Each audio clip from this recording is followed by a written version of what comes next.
Ducks fans, are you ready? You are listening to the Ducks and Pucks podcast. This is the #1 home for Anaheim Ducks talk and analysis. Here we go. Welcome to the show. This is your host, Mike Walters, along with my co-host, Eddie Richard, and we are back to wrap up the Ducks season, talk about the off-season. We have the draft coming up. The Ducks have a lot of picks, more trade rumors as well, injury news, all kinds of stuff going on. So plenty of things to discuss here as we wrap up the season. It'll be kind of probably another long show, but Eddie, as we talk about, whenever we start, what are you drinking? Drinking a Happy Dad. And I'm under the weather right now, so I apologize if my voice does sound kind of out of it, but I'm not going to go back on tradition and not drink, even though I'm sick, but I'm still going to have a beer. A Happy Dad, the Big Papa I went to, and of course I have a Pink Whitney shot that I will take shortly. But yeah, you know what? I think I got sick from all the flying, Mike. Being on the airport, or the airplanes, and being around people. I went to Texas this following week. It was a blast. I haven't been back to San Antonio since I was stationed over there when I went to Lackland Air Force to do military dog working training. So that was the highlight of my life. I loved it. It was fun.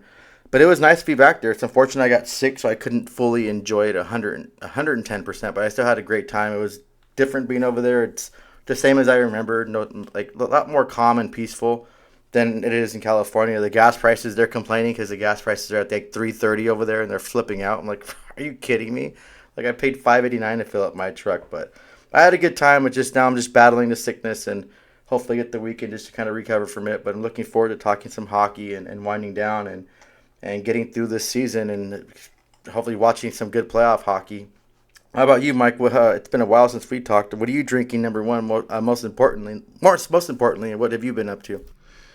For me, I had Pliny the Elder. So if you guys don't know or you haven't heard of Russian River Brewery, it's a place up in Northern California that they have a lot of beer and whatnot. And my in-laws' niece actually owns Russian River. So I'm a big fan of that place. I have a lot of Russian River shirts and that I'll display when I go out and I get comments about. So I'm a real big fan of their beers. I went up there, I want to say it was 2019, and we checked out the brewery up there, and it was a good time. And I like their sours, but you can only have a couple. I had a lot when I first got up there, and then I kind of regretted it because it literally kicked my ass. So just be careful. I like the sour ones, but you can only have so much of them. But the Pliny the Elders are great. And they have a lot of good beer and stuff. So I just had some of those. I ordered some recently and had that. And, I just watched the rest of the season with the Ducks and just been working a lot of stuff going on. I cleaned up a lot in my house, did some serious spring cleaning.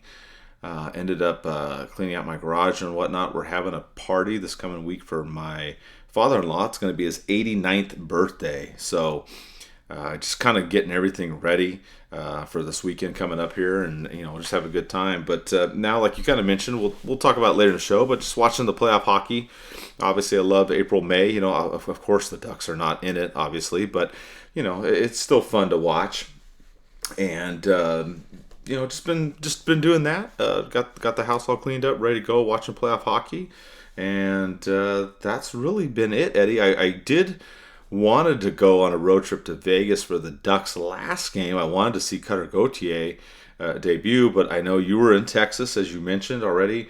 My better half was working, so it didn't work out. So I, ended up staying home and watching it, and that was fine. But I did like the way that the Ducks ended the season. They did win 3 of their last 7 games, which I know that's not great, but I saw little glimmers of hope here in these last games. Not going to recap them so much other than really the last one. But, the Ducks did beat Calgary. They split those games against the Kings. And against Vegas, it was awesome. I didn't think that they would win. We've always had such a tough time against the Golden Knights. But Cutter made his debut. He looked great. He had an assist. The Ducks started out super slow in that game. Did not have a shot on goal in the first 10 minutes. But they ended up winning. Vetrano with a hat trick. Frank the Tank, 37 goals this season. Holy shit, man. Would anybody have thought that? And then you had Zegras coming back, finishing getting 8 points in the last 8 games. So some good stuff for the Ducks at the end. Obviously, we knew they weren't going to make the playoffs. They ended up third from the bottom, so that's where they're going to be in the draft lottery, right? They can hopefully get first, but they can't go any lower than fifth, so that's good. So Eddie, I kind of liked what I saw at the end of the season. There was a little bit of glimmer of hope here and there, getting a little bit healthier. We'll talk about some injury news too that the Ducks talked about, but I did like how they finished the season. I was glad that they beat the Vegas Knights on their final game. Yeah, well, I want to say a happy early birthday, or whatever it was, to your father-in-law. It should be a good time celebrating that.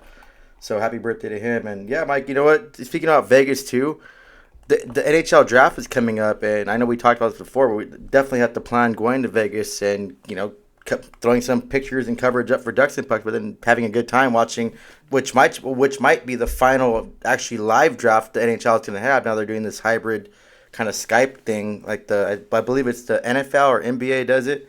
They're trying to follow it in those footsteps for God knows whatever reason. But yeah, I'm looking forward if we can plan something out like that. I plan to be there. Like I really want to be there for sure to see that live. But we'll work that out when that time comes. But yeah, I liked how the Ducks started off, or actually how that started off, but ended it. They ended it fine. Like it's like a lot of fans probably didn't expect the Ducks to come out and win. Vegas is trying to fight for a better playoff position at that point.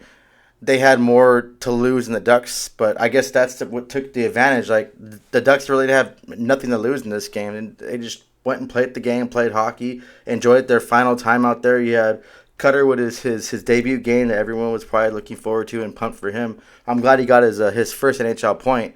And a great fashion, too. What a beautiful pass. All the hockey sense that he had to see that pass. That play was just amazing. And just a small, tiny little sample size of what we're going to see next season.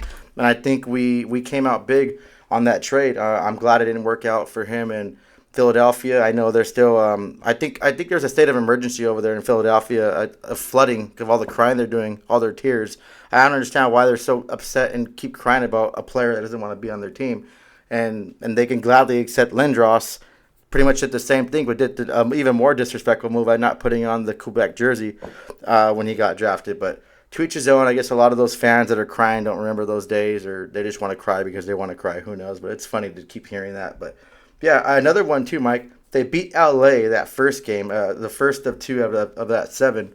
So that was a good game to see. That was a good one to watch. They just stomped on them. But I like what I saw. Even on the losing games, the Ducks still had that little bit of poise and fire that you were missing and lacking. Like some games they would just completely shut down, but they just didn't fight, or they didn't quit until the very end. That they just kept going, and even though they weren't going to do any better than the third to last, they just still kind of ended the season with some pride and some heart. So I like to see that. I love to see that.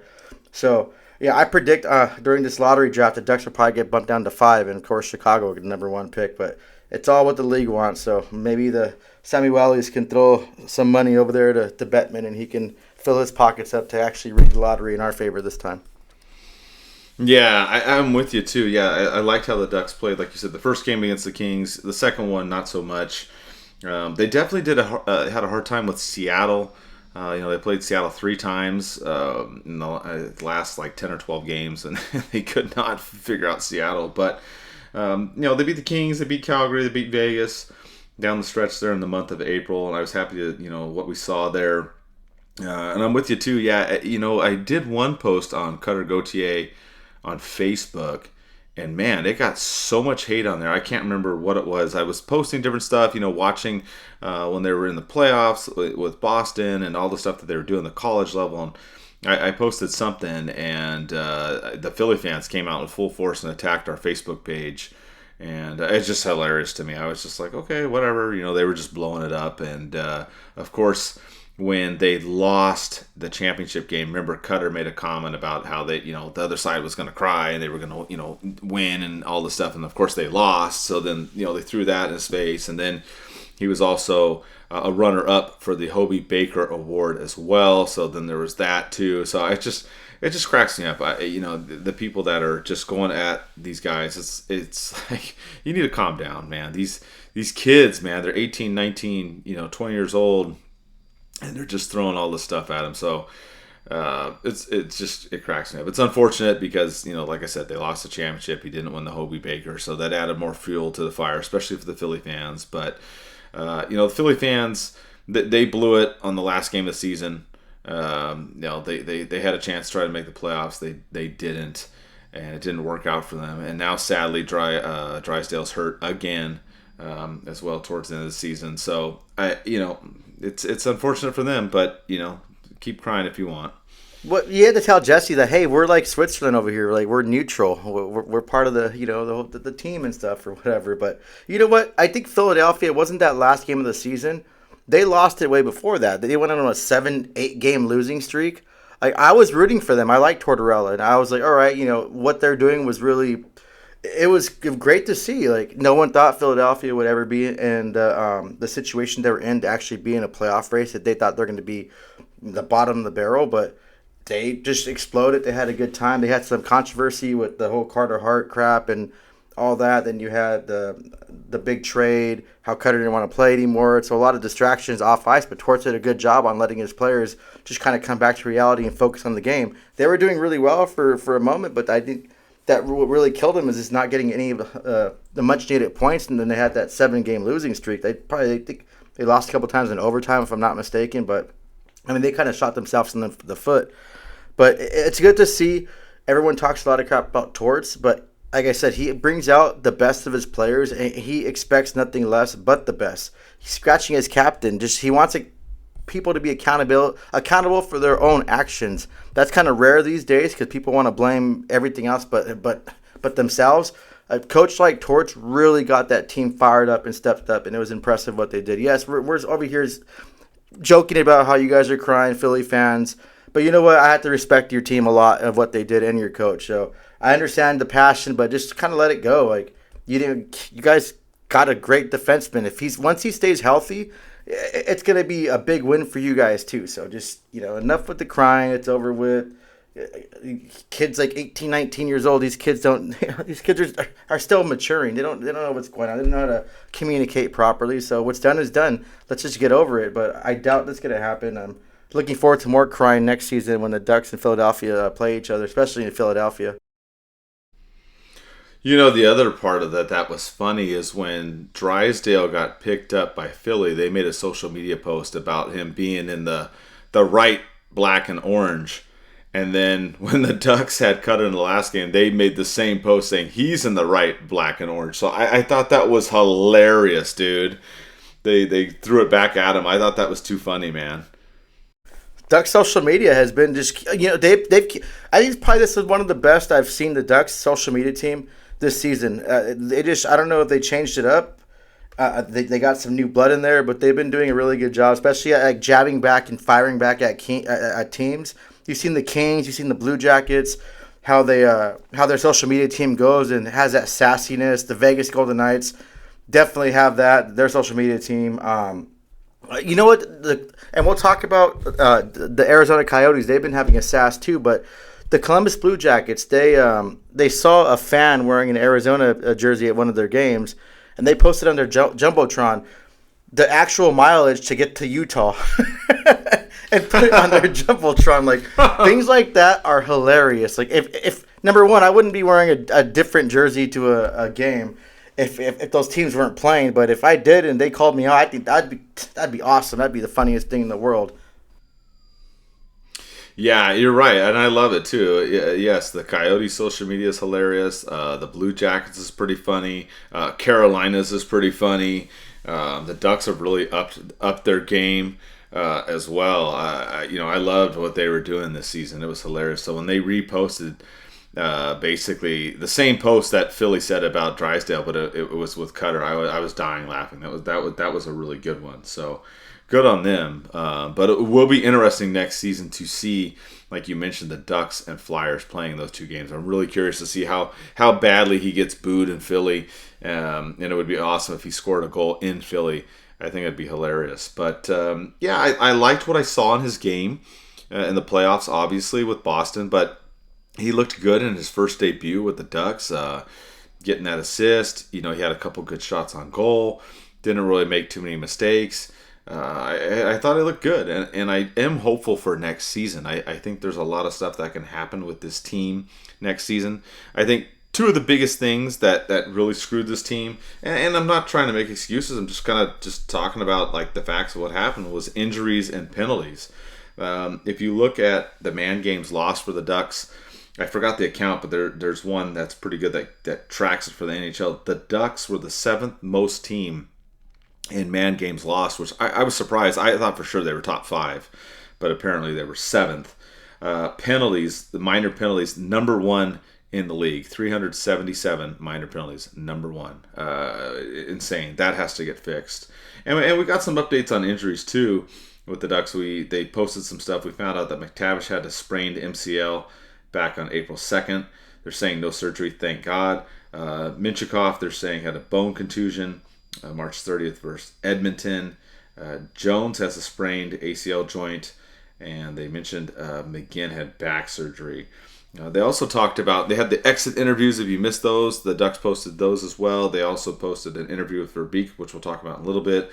But some of the other interesting injuries that were discussed was Zegras had a nagging groin injury throughout the season.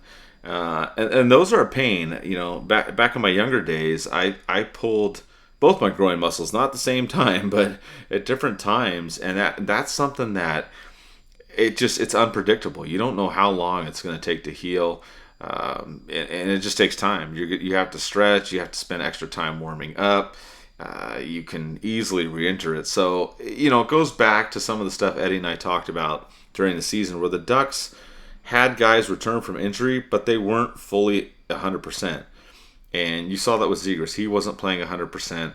McTavish definitely was not playing 100% with his injuries. You saw Terry, too, with a little bit of a shoulder issue here and there throughout the season. Even in Silfverberg, the poor dude in his last game cut his hand against Vegas, and he missed a good 10 minutes of that game. He was able to finish his final game of the season, but injuries were just crazy. Another one that the Ducks didn't really talk about it, but Gibson had some kind of back issue and wasn't really able to play a lot of the games at the end of the season. You had Dostal in there in net. So, this is just some stuff, for the end of the season to kind of wrap up. Injuries are going to happen. I mean, some of it's kind of crazy. I mean, we saw Carlson too with, 2 or 3 injuries this season.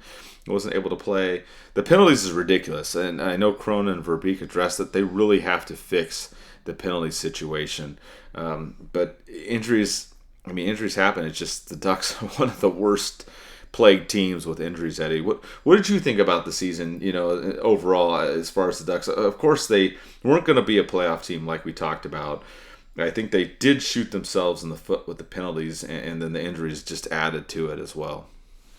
Yeah, I was disappointed. I mean, I knew they weren't going to be a playoff team, but I wanted some improvements that I didn't really see. I wanted more passion and fire at the times. At one point, the Ducks seemed completely checked out. And I made a comment, too, and I think someone got pissed off about the comment I made when Zegras was smashing the camera at one of the games. That was kind of one of the, at that time, the Ducks were playing so horrible, and everyone's shoulders were just down, the heads were down. Seeing that it's an immature act, of course, but seeing that passion from a player, because his last place or third to last place team is losing, and he got a call that he didn't want to get called on him. He just had that competitive side. I like that. The very last games of the season, I liked the fact that the Ducks had that fire. They were playing more with a chip on their shoulder. They were playing more of 60-minute hockey and not just kind of giving up when they were getting down. And a lot of those times were getting frustrating in the middle of the season. Seeing that, it's like, okay, do something. I'm not here to tank. There's this draft class isn't as heavy as ones you had in the past, and Celebrini not going to be a complete game changer like the generational talent that was given to Chicago or the other teams that got them. But it's just it was getting frustrating. But I'm glad the Ducks ended the way they did. It's only gonna kind of fire everybody up. They beat a team like Vegas, and Vegas was really wanting that win. They really needed that win, and they went in there and spanked them in Vegas, and that's kind of hard to do, especially with how crazy that atmosphere goes in their fan base. I like what I saw at the end. I'm looking forward to seeing what they do next season. I'm looking forward to all the young talent that has a year under experience. the San Diego talent that's going to come up, whatever Verbeek does in the offseason, how he said he wants to pick up other players, which we'll talk about later. I got to watch the goals play too, Mike. I went to the Ontario Reign in the goals game when they played over here in Ontario. So that was good. Pretty fun to see them up close, our young guns over there playing. I want to say this is my first time actually watching the goals play. I never watched the goals play. This is my third AHL game, so it was pretty fun. So I'm gonna go more next season to watch them play. Since I live so close to there now. I do want to say, Mike, too, one more thing about the AHL.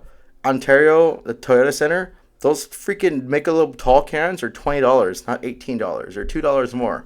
That pissed me off. But then they had $5 seltzers, and then through the first period they had $1 Bud Light cans. But yeah, I liked what I saw. Vetrano tore it up this season. I hope it wasn't a fluke, and I hope he can really step up and keep being that consistent goal scorer. Like maybe he just found a home and a place in Anaheim, and we need that. Like we need those goals. The Hattie he got, it just icing on the cake. Zegras comes in, returns, comes firing, and then Silfverberg. Mike, I don't know if you want to chime in on anything else before we talk about Silfverberg, or want to say anything else about the end of the season and what you thought before we talk about Silfverberg retiring. No, I mean, I had the same thoughts you did. Vetrano with the 3 hat tricks this year. He started off with one early in the season, or actually 2 early in the season, and the third one. So I was super excited. I hope it's not a fluke either.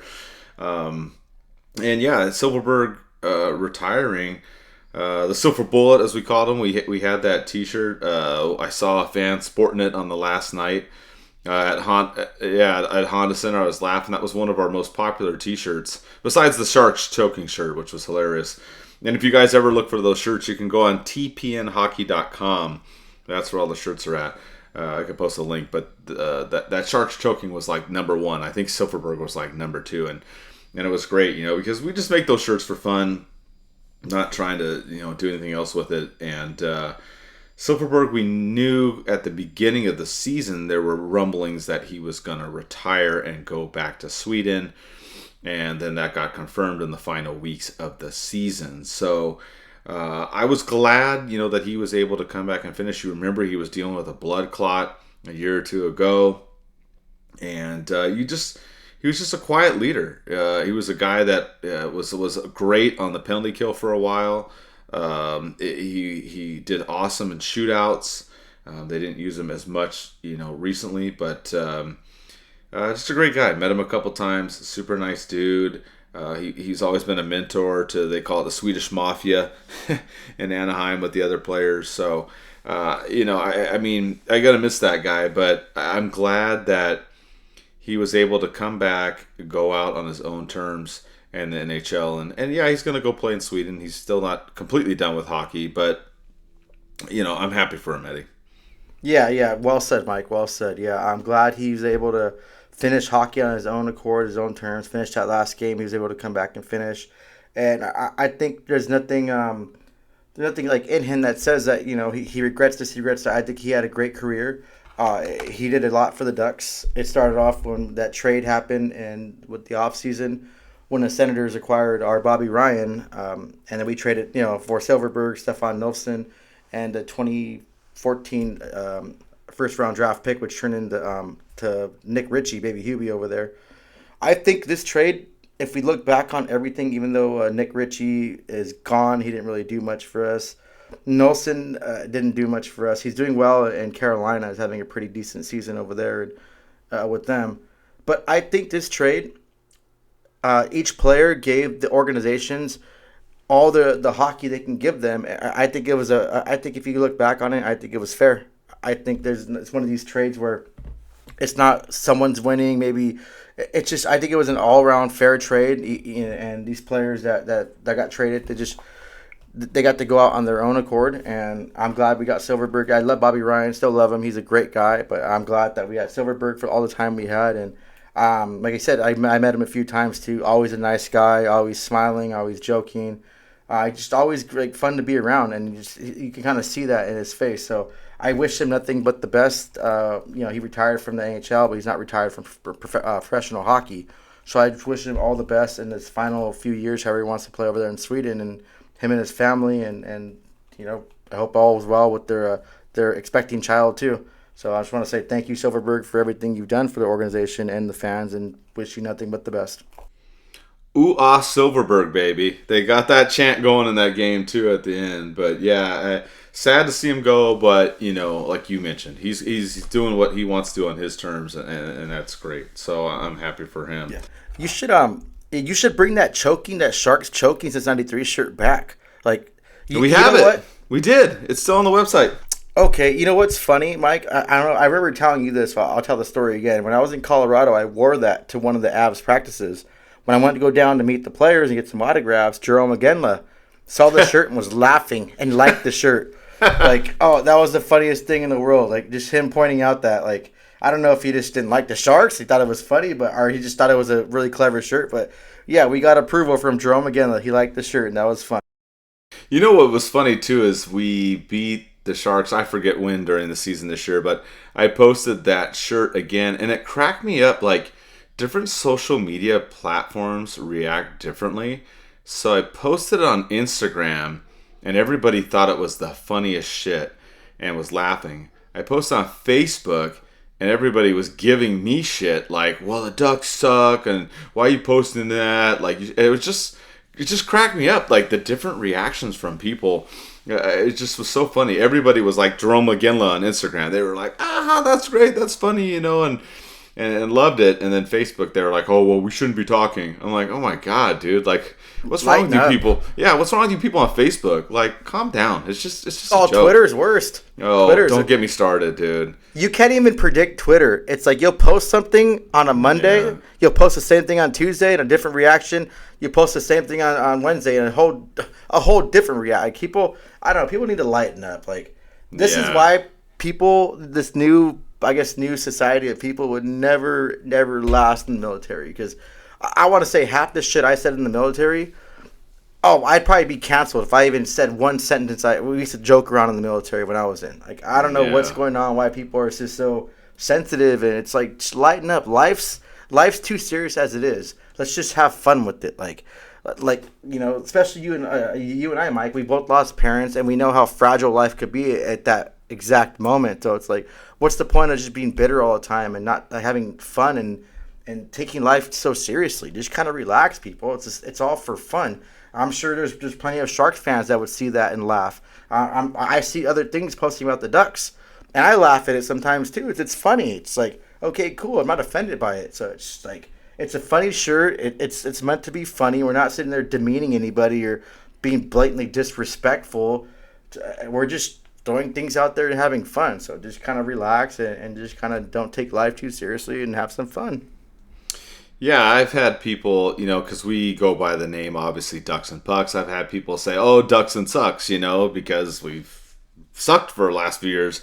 I really don't care. I go, yeah, that's okay. Haha, you got me. Like, it rhymes, Ducks and sucks. I mean, okay, like, whatever. Like, it's not a big deal, dude. But yeah, Twitter or X or whatever, people on there, I just laugh. I don't really post as much as I used to on there because people are just, I don't know. I had that discussion with Eric Stevens recently, and if you notice, he doesn't post as much either because just, like you said, Eddie, you just don't know. You could post something on one day and people laugh and think it's funny, then you post something the next day and apparently you're a jerk or something. I don't know, but that's just the way social media is. So very, very interesting, the reactions with the shirts and stuff like that. I think for the most part it was good this season.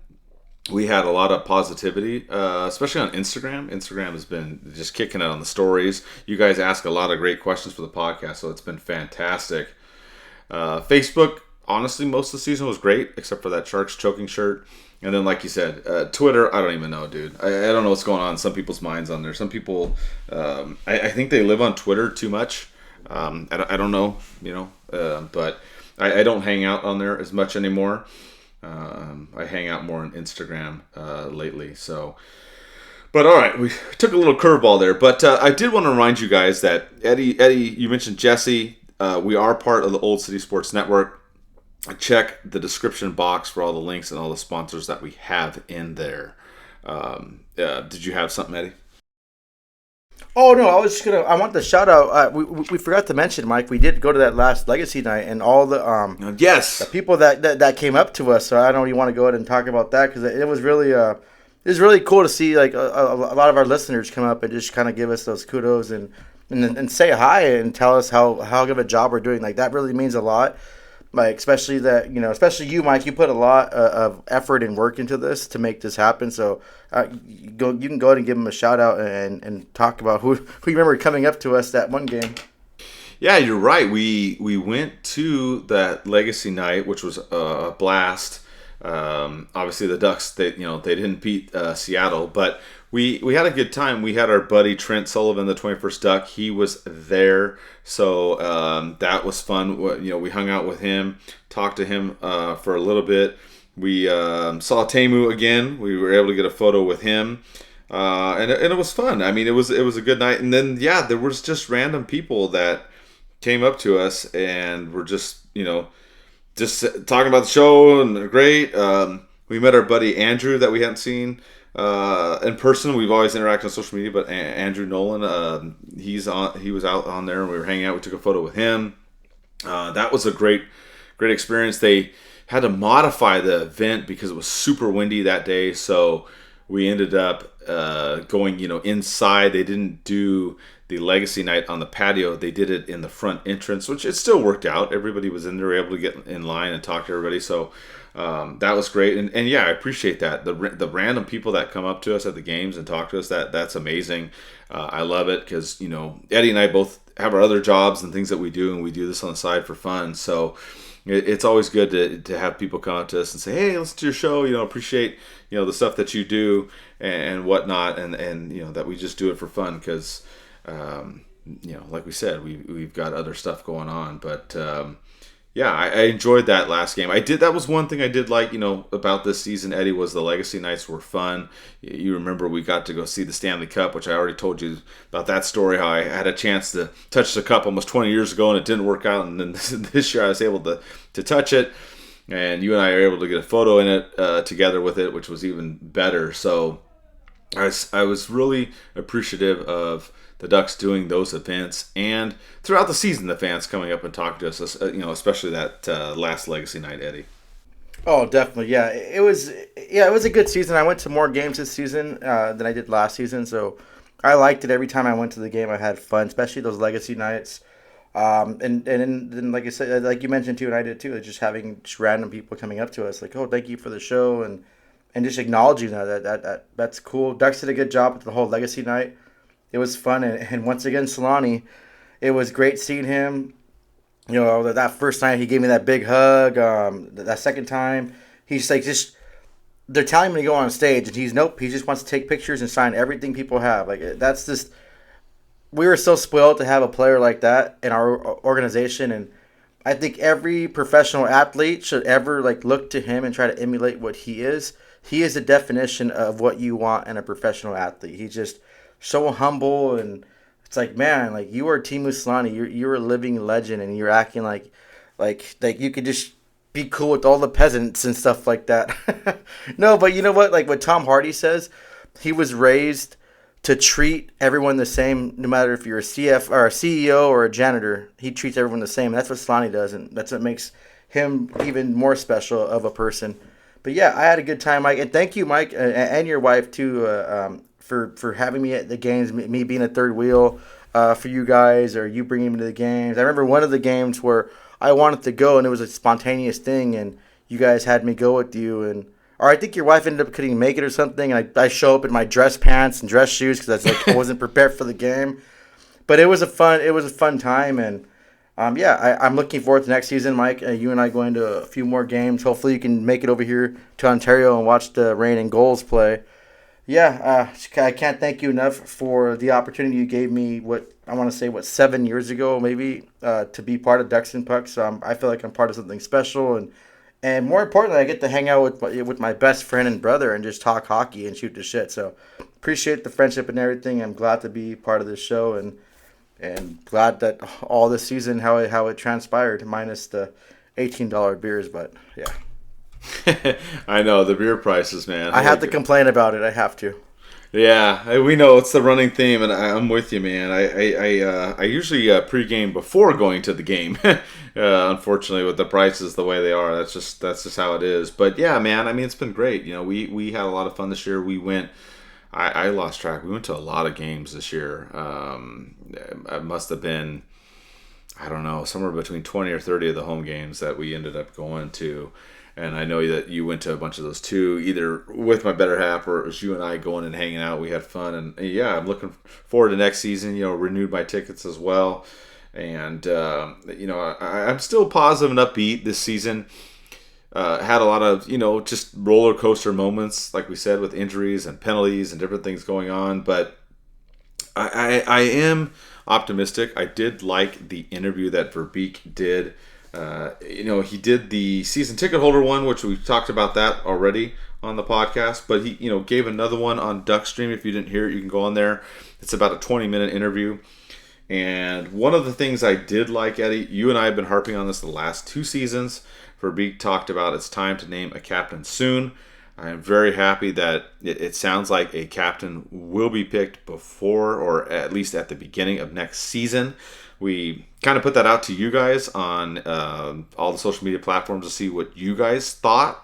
And you guys threw out all kinds of names. Terry McTavish, Gudis, Zegras, Killorn, Fowler, Strome, Vetrano. I think that was all the names. I think I saw a few people mention Gibson, which that's not going to happen. But, there was a lot of names thrown out there. And I'm very curious to see what Verbeek will do. There's kind of 2 trains of thought here that I've seen from you guys talking out there. There's one that you want to pick one of the younger guys, like Terry, McTavish, Zegras, give it to one of those guys. Or do you pick more of a veteran guy like Gudis, Killorn, Fowler, Vetrano, like that kind of area? So I don't know what Verbeek's going to do. It's kind of, he keeps a lot of things close to his chest, obviously. But what do you think, Eddie? Do you think that the Ducks should try to go with a younger player as the captain? Or do you think, hey, he picks a more veteran guy for a couple years before turning it over to, a McTavish or Terry? That's a hard question. Like when you asked me that, we talked about this before we got on the show. I was conflicted. Like someone like Killorn has that leadership ability, but it's just the games he's missed, and he's new. But then I would like that Gudis too. Gudis, I think he's more of a vocal person. Yes, he has that physical kind of player, and not like you don't have to name a captain to be the star player. Like you can. I think I want to say Winnipeg doesn't. No, Scheifele's their captain. I know one of the teams they have like one of their third line that rotates between the third and fourth line that was their captain. Buffalo had it with I forgot. They just traded their captain, but he wasn't a big known player putting up all those minutes or numbers. But you need someone that can lead a team. Gudis too is scary, so I doubt people are gonna kind of go back on what he says. It's like. But then again, on the flip side of the coin, someone like McTavish, really mature for his age, really established. You can tell that he has that. He's like that natural leader that he can get people to kind of buy into what he wants. So it's going to be interesting to see. And they can just go and throw a curveball. They can sign someone free agency that has that leadership experience and bring him in and be a captain. When Toronto, they signed John Tavares, they made him captain. He didn't even play the game, and they made him captain. So, I mean, at this point, give it to Ross Johnston. Give it to Max. I don't care. Give it to anyone. Give it to the freaking concession person. I just want a captain named. Like, you have to have an established leader. There's no leadership going on in this team. You lost experience in another leadership in Silfverberg. You have to give it someone, and hopefully they step up and they answer the bell. Fowler, too's been there for a while. I wouldn't mind seeing him that's still on the seat. Like, he lived with Niedermeyer. He knows how to be a captain from Niedermeyer. Niedermeyer wasn't a vocal captain.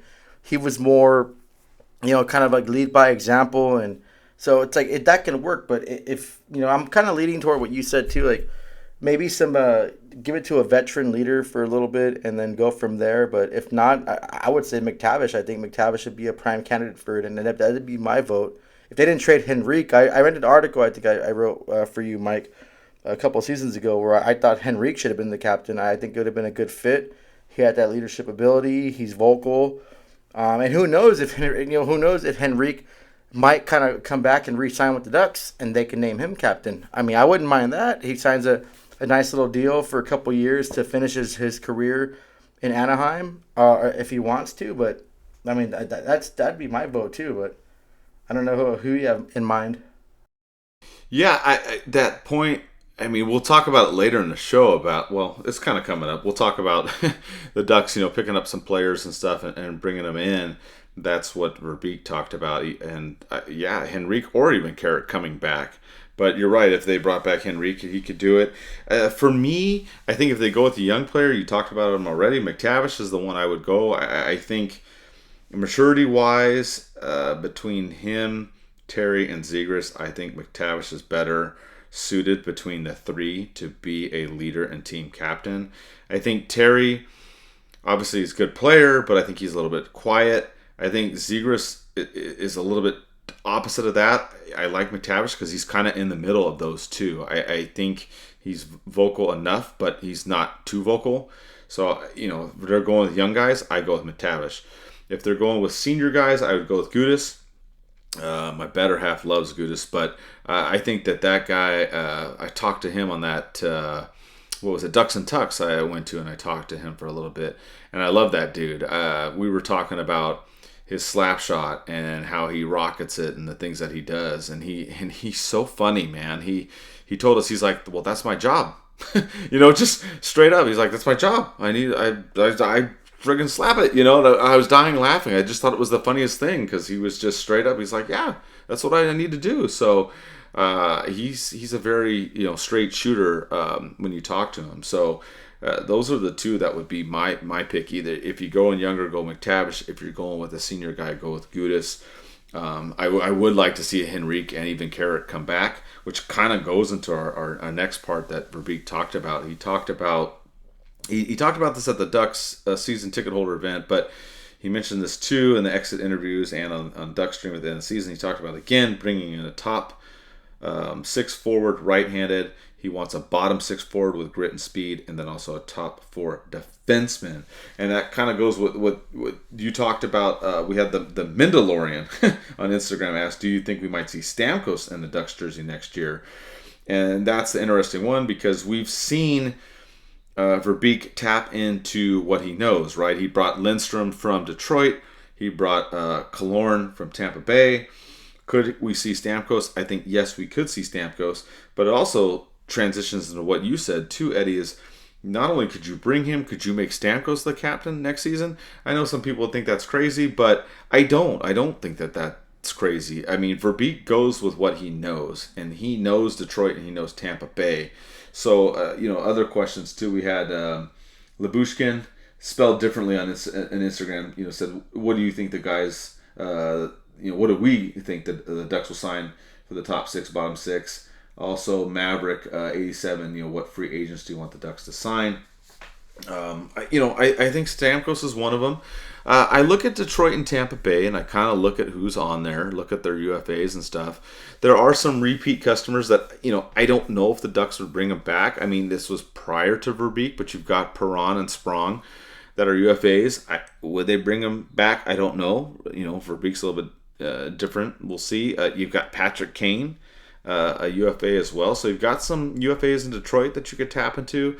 Tampa Bay, we've already talked about Stamkos. You've got DeClaire that's in there, Tyler Mott, Austin Watson, Matt Dumba.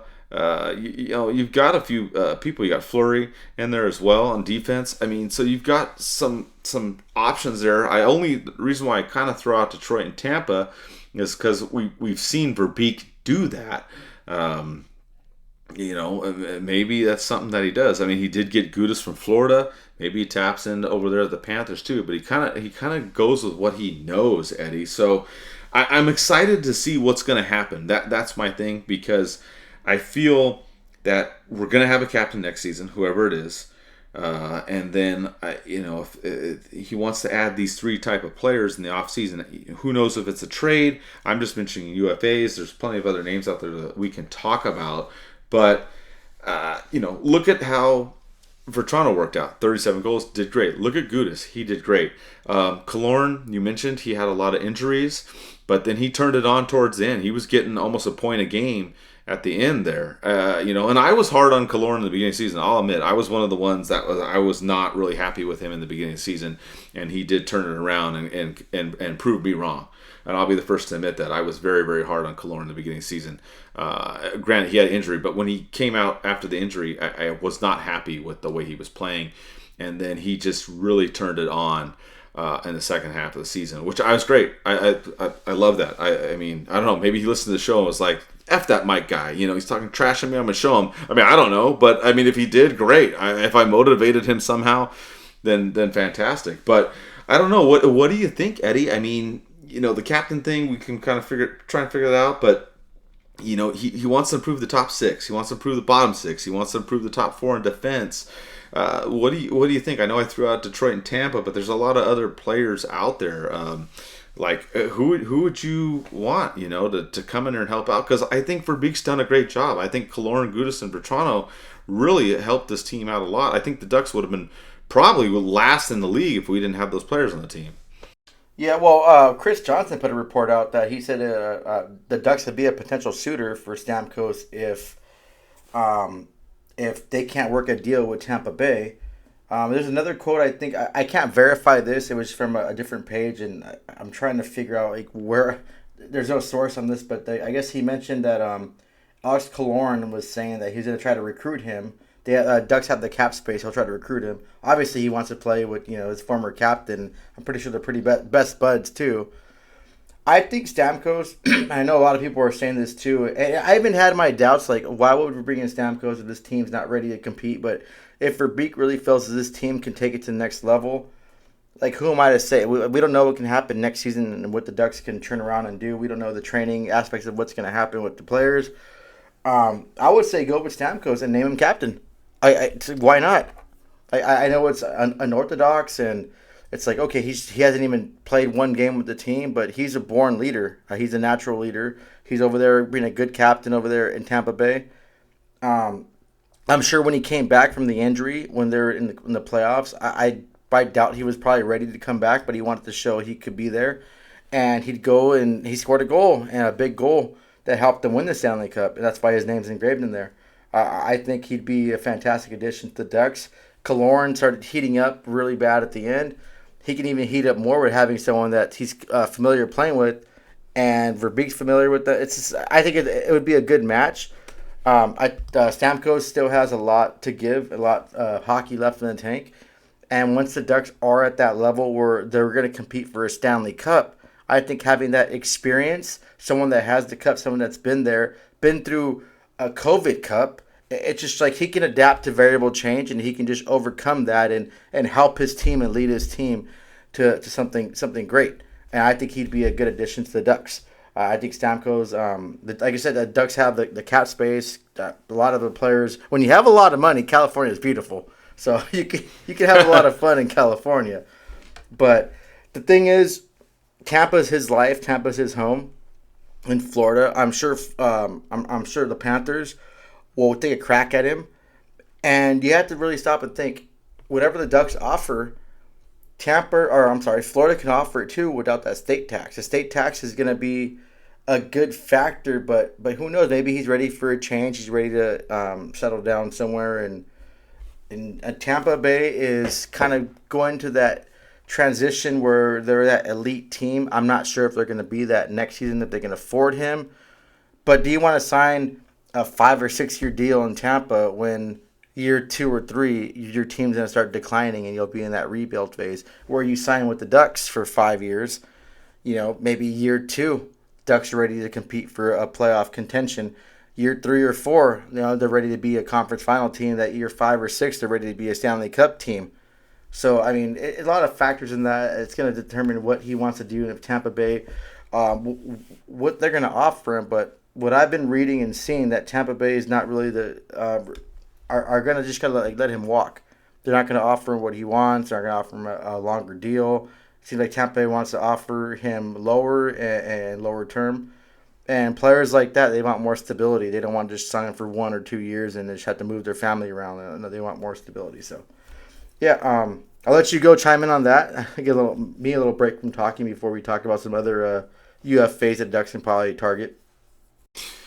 Yeah, I mean, the Stamkos thing, like you said, yeah, it seems like he's not going to stay in Tampa Bay for sure. So where is he going to go after that? I definitely think that it's something to consider. They bring him over. You talked about him playing with Killorn. You look at some of the other names out there that could happen as well. As I mean, you have Brent Seabrook. He's on Tampa Bay. Yeah, he's up there in age too. I know he's going to cost a lot, but he's a right hand shooting defenseman. That's another thing that Verbeek talked about. Sam Reinhart was in Florida, played with Gudas, a right hand forward. I mean, obviously, 57 goals is crazy. He's going to command a lot. I mean, I don't know, but Stamkos had 40 goals. So I mean, there's those options out there. The Ducks do have a crap ton of cap space, but I mean, you can't get all these kind of big name players in there. It's going to be a little bit of a stretch if the Ducks are going to try to get multiple big name players in that lineup to help them out. I mean, they are under the cap. They do have 8 million, 9 million in cap space according to Cap Friendly. But I mean, you pick up one of those guys. I mean, there you go. You just eaten up a chunk of your space. So they can't add all these guys. But I'm just saying that they're names to look out. If Stamkos doesn't work out, okay, do you try to go after a Reinhardt guy or a Gensel on Carolina with 30 goals? Is that one that you could get that's more affordable? Let's see how that works. Teravainen, another one on Carolina, had 25 goals this year. Do you try and bring him in? I mean, there's some names out there. There's some guys that the Ducks can bring in that can help with that top six, but it's going to be tough to try to bring in multiple. So I think you're going to have to pick one. I think Stamkos would be the front runner of that group, as you mentioned, Eddie. If for some reason that doesn't work out, then there's those other names that you can look at and try to pull. Obviously we talked about Henrique's in the mix. He had 24 goals. Does he come back? You have Mantha on Vegas, who's got 23 goals. Do you bring him back over here? But they're also looking for right hand shooting top six forward and defenseman. So that's another thing I would look at. I think Verbeek's pretty, I don't know if he's completely set on that, but I think he wants that kind of balance back. So there's those guys out there. I still think I don't know what it is for me, but I still think Tampa Bay, Florida, Detroit are teams that he looks at. There's other names that have been mentioned out there. Marcia Show 2 is out there. Duchesne, which I know, Eddie, you like him. Toffoli, Montour. Will they bring back Montour? I mean, I don't know. Again, like I talked about some of the other former Ducks players, but this is also Verbeek. This isn't Murray, so it's a different thing. So I wouldn't necessarily rule out former Ducks players too. If there's something there that Verbeek likes, maybe he brings back a Sprong. Maybe he brings back a Montour. So I would keep an eye on those names that we're talking about right now, and I'm excited because something's going to happen this summer. I would say multiple things are going to happen this summer. They're going to bring in players. It's just a matter of who. And with the draft, the Ducks have 7 picks in the first 3 rounds. And Verbeek has mentioned that he could use those to trade and do some stuff as well. So that's we're just talking about the UFAs right now. We're not even talking about trades. But he's got that stockpile of picks that he can do. And we've got the draft lottery. I'm kind of with you. I could see the Ducks being 4th or 5th and getting screwed. Chicago being first again. It's not rigged. Don't worry about that. But whatever. If they I disagree. But I'm being sarcastic. I'm being sarcastic. I'm saying, yeah, Chicago, wins again. Haha, it's not rigged. But regardless how that goes, the Ducks could still get a top 5 pick, and then they have these 6 other picks. So I there's plenty of options for them in the summer. And I'm excited. I think that there's some stuff that's going to happen with this team. And I'm really, I'm looking forward to it. I'm looking forward to the draft lottery and the regular draft and what's going to happen. I think some more players are going to come in. And we'll see what happens, Eddie. And next season we had one question too. We had Tyler Wright, 36, asked, do we think the Ducks will make the playoffs next year? I mean, it's a little early. I think right now with the team that they have, it's kind of iffy. They got to clean up the penalties, as I talked about earlier. Unfortunately, the injuries just really screwed them this year. But I think if they bring in a couple of these players that we're talking about, I do think they can make the playoffs next year. Will they be a contender for the Cup? No, I don't see that. But could they get in as a wild card or maybe third in the Pacific? Yeah, depending on who they bring in. I think there's a lot to be hopeful for, and there's a lot to monitor with the team this summer, Eddie. Yeah, and you mentioned too about Adam Henrique coming back. A good little stat here: Frank Petrano and Adam Henrique had like the top 10 in the most blocked shots in the whole entire league with 78. So they were out there grinding, especially Vetrano, blocking that many shots, being top 10 in the league, blocking that many shots, and still scoring 37 goals. That kind of two-way player for him, that's crazy. I think that's a crazy, insane stat. That is nuts, Mike. But, yeah, there's a lot that we need to do, need to work on. And we can't just look at these players. You name players, Marchessault, you name players like Gensel. Those are elite talent. Like, those players can put up huge numbers, but are they going to put up huge numbers with the Ducks? We've seen players, I'll mention Klingberg, for example. Klingberg was a really sought-out defenseman. He signed with the Ducks. Everyone thought he was going to tear it up with the Ducks, and they're going to get a huge return, but that backfired. Systems don't really work out for certain players. It just doesn't always do that. You got to find the right player for the team you have right then and there. Next season is going to be one of those seasons where, like, what's going to happen? Are we going to start trending upward and being that team that are ready for the playoffs? Or are we going to just be pretty much the Buffalo Sabres? Like, I'm sorry, Buffalo, but it's going to be a big X factor. And we have to bring in the right players. We have to bring in a great leadership of players too. You can't, we have a young team. I want to say, Mike, we're in the bottom 4 for the youngest team, or top in youngest team. We have to bring in someone that's going to kind of like mentor these young people and not let them go out of control. Like, I know sometimes when you get a losing streak going on, that kind of pressure can weigh on a younger player, but a more experienced, established player, a veteran, be like, hey, well, you'll get over it. If you're in a slump, you can get that monkey off your back, and kind of hype them up and help them tune their game something differently to get that goal and start getting their game back on track. As far as playoffs, Mike, yeah, you're right. It's way too early to tell. We got to see who we're bringing in, what our lineup's going to be. You never know what can happen. An injury, a trade, something significant. But, I mean, I would like the Ducks to be fighting for a wild card spot next season. If they don't make the playoffs, that's fine. I wouldn't be upset. But if they could be within, I want to say at least, 5 or 10 points within a wild card spot, that'd be an improvement from what we've seen the last few years. Yeah, I'm with you. I agree. If they can be close to that and come in there after whatever happens in summer, I'd be happy with that. I'm with you. If they don't make it, I wouldn't be devastated. But I think that they can get close in there. And you talked about the other thing about trades. That's another part of this equation is, will the Ducks make a trade this summer? And that came up. Elliot Freeman threw out Zegras and Gibson's name. And I know if you're listening, you're probably rolling your eyes going, okay, Mike, yeah, we've heard about them before. I get it. But he talked about how Zegras, was challenged coming back from injury. And he did well. And Freeman always says, always bet on talent. But says that, quote, there's a nagging sense that not everybody's comfortable with each other here in terms of Verbeek and Zegras. I don't know if that's really an issue. I think Zegras has improved and played a much better two-way game, and I think Verbeek is good with that. I don't see that happening this summer. Could it happen down the road? Yeah, maybe. The bigger thing I think is with Gibson is what I'm curious, because we saw Dostal really take over at the end of the season. Gibson was hurt at the end of the season.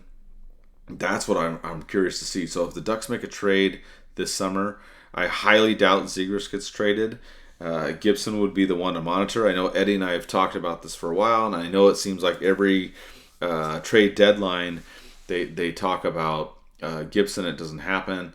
It doesn't seem like goalies necessarily get traded then. It seems more like the summer when they start out. And I think I can see that really, if it doesn't happen, at least some serious discussions, because Dostal looked great the season he played. In over 40 games. It was 44 games, which was the most by any rookie goalie in the Ducks organization that he played in. So I could see that. And the little quote that Verbeek gave too is about this situation. He said, quote, "Ultimately, I think we're going to come to a point where we got to win hockey games, and it's going to become competitive. It's a situation where who's playing the best could be taking the net," quote unquote. So if they don't trade him this summer, then maybe you end up in a Gibson, Freddie Anderson type situation next year. But that's the part that I'm really curious. I don't see anybody else on the team, big name players on the team, getting traded. But what do you think, Eddie? You think anything with Zegras or Gibson? I know you bring it up and people roll their eyes, but Elliot Freeman mentioned it on his 32 Thoughts. Towards the end of the season. What do you feel? I don't think Zegras too much at all. I mean, he still has term, and he's still going to prove himself. I think Gibson has the ego. If you challenge him, he'll rise to that challenge, and he wants to prove himself. He established himself already with the Anaheim Ducks. Seems like he likes living in the California life. He looks like a California boy, even though he's from New York. I think there's nothing to kind of go off that. I know there's teams calling about him. I mean, that's a given. We read that all day long, but like even without me reading anything, just me sitting in the closet for one day, I know there's teams calling about Zegras. He's going to be a kind of a superstar / franchise player. I think the Ducks have been grossly irresponsible by holding on to both goalies, and then especially with the amount that Dostal's played this season. You have to make a decision. You can't be holding on to a 1A, 1B goalie when you're not going to be a playoff team. You're not Boston. I get Boston did it with Olmark and Swayman, the whole rotation, which doesn't seem to be working in the playoffs this season after that last game they played, but we'll talk about that later. But you have a goalie that established, that's proved that he's ready to take over a number one spot. The numbers don't look great, but look at the team you had in front of you. Once this team starts getting bolstered up in the back end and we start scoring more goals, we start taking less of those minor penalties that you mentioned, the number one league in minor penalties, and we start just playing some different hockey, he could be a game changer. He made some fantastic saves, and so does Gibson too. But it's like, why do you keep holding on to both of them? I think Gibson should have been traded years ago. Like, give him that chance to go win a cup. I think his value was sky high at one point. You could have got the world for him. Like, a team that's just desperate to have that goaltending. Colorado still in question with their goaltending. Edmonton, you have teams that would love his services and would give up an arm and a leg for him. But now it's like, I think his ceiling dropped a little bit because you waited so long. But you can't go in next season having both of them. Like, what are you going to do? You're going to start rotating them. You have to have an established first goalie. He plays like shit one day. Let him bounce back from it. Goalies, you can't. I don't know. I just think goalies are a different breed. And you can't just have the 1A, 1B and keep the rotation going. Maybe it's working in Boston, and that's really rare because which other team can you mention that it worked rotating goalies? Look at Carlisle when he was back with the Ducks, or when they were rotating, Freddie Anderson and John Gibson. That didn't work at all. They started Gibson in that playoff game against the Kings. He shouldn't have started that game. It should have been Freddie Anderson, more experienced, more established. But I don't know what that decision was made, and we ended up losing that series. I think we could have won that series and won the cup that year. But then, the Kings ended up going and getting that series and winning the cup. So it's just decisions like that you have to make. You have to have someone that's established. Goalies are a different breed. And they need to know they're number one. And that's the whole thing in the game. You're not going to keep rotating them. I think Dostal proved already this season that he can hold those reins. If you want to keep on Gibson or keep holding Gibson, then fine. trade Dostal. Let him go and be a number one goalie for someone else. Look what Florida did and traded Lyon. He went to Detroit, or he signed with Detroit. He's having a great season. A backup goalie over there having a great season with Detroit. That's going to be like Dostal. Like, you already have two number one goalies that can prove to take the number one reins. Now it's your turn to see what you want to do. One of them has to go, though, in my opinion. I couldn't agree with you more. You got to figure this out. Something's got to give. And to me, I think Dostal is the future. But you're right. If you don't think he is, then you trade him and then you keep on riding out Gibson. Then it's got to be one or the other. I'm with you. The other part of the equation is the RFAs too, and we had It's Chris ask, what RFAs did the Ducks sign in the offseason? So you're looking at the forwards. You have Lundstrom, Jones, Leeson, Grew. Defense, Lindstrom, Lacombe, Vakanainen. I don't think all these guys come back. Jones, unfortunately, had a lot of injuries. I love the dude, but I don't know if he's part of the equation. Lundstrom as well. I think Leeson made some definite strides this season. I think they bring him back. Grew's kind of on the fence too. I don't know if they bring most of those guys back. Defensively, Lindstrom, he didn't really show me a lot this season, but Verbeek liked him, tried to get him in Detroit, and then ended up getting him, off waivers. So we'll see. I did like Lacombe. I thought he did make some strides this season. I think Vakanainen did too. Vakanainen's issue obviously is staying healthy. So I would say out of these 7 guys, I don't think that they all come back. I only see maybe 3 or 4 of them coming back, Eddie. What do you think about the RFA situation? Yeah, I think Lundstrom he'll be back for sure. I mean, that's Verbeek's boy. He wants to see what more he can bring. It'd probably just be a nice little 1-year deal and like kind of a prove it deal. Lacombe, yeah, I think Lacombe's strides that he made this season, he kind of deserved a contract to come back. It's sad to see about Jones too, because I like Jones a lot. Like, just personally, he's a great guy. Just the personality, but just the health wise, you need someone to stay healthy. And you're right. Leeson, if I want to say, I think it'd be Leeson, Lacombe, and Lindstrom. Maybe Vakanainen, maybe Lindstrom, but no, I think those are my 3 that would come back. The rest are going to let them walk. It's going to be interesting. That's all I can really say. I'm very curious to see who they bring back as RFAs. I'm curious to see who they go out and try and add to the team. What happens to the goalie situation?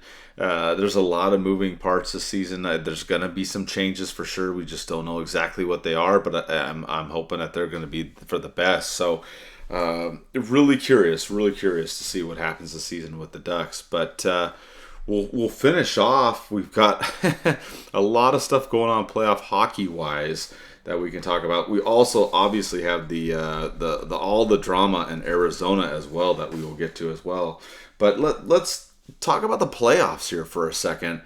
Like we talked about the Ducks, and we're expecting a lot, and we'll have some shows during the summer, obviously, when we talk about the draft and free agency. But the playoffs have been crazy, Eddie. Your Colorado Avalanche are playing like shootout-style hockey with the Winnipeg Jets.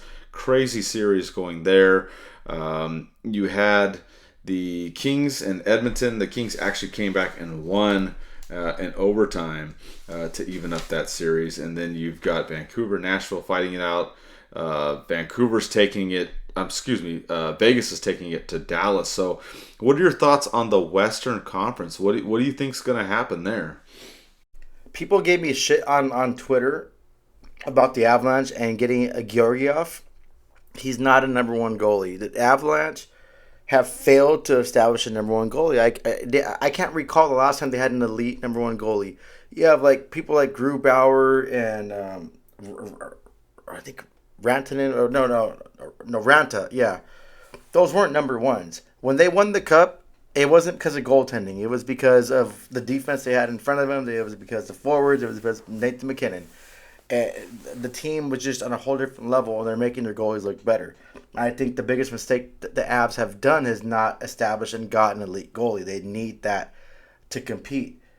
I'm glad they got a bounce back after Winnipeg went to town on them. So I'm glad they got that bounce back. Vegas came to play, and I'm surprised. I thought this series was going to be 1-1 right now because Dallas was showing that they're pretty much I want to say the best team in the West at that last end of the stretch. But you know what? It's a 7-game series, so I think Dallas will just snap out of it and they'll get back on this whole thing. It's unfortunate for Vancouver. They lost Demko. So now they're riding with Casey DeSmith. And obviously with the goaltending battle with Nashville has the upper hand in goaltending. Nashville's one of those teams that remind me of St. Louis a little bit.